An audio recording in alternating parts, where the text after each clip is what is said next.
ചെമ്പമേളം കേട്ടൊരു നേരം തമ്മിൽ പറഞ്ഞു തമ്പുരാട്ടി തൻ വരവാണേ പറയെടുപ്പാൻ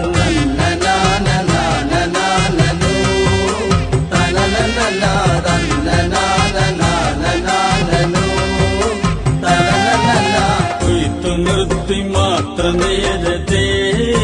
കവരുടനെ ഓത്തുപോയി ഹൃത്തിലമ്മയെ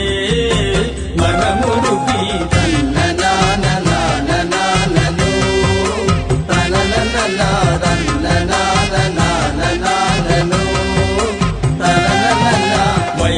വയൽവരമ്പിലിരുന്നിതു കണ്ട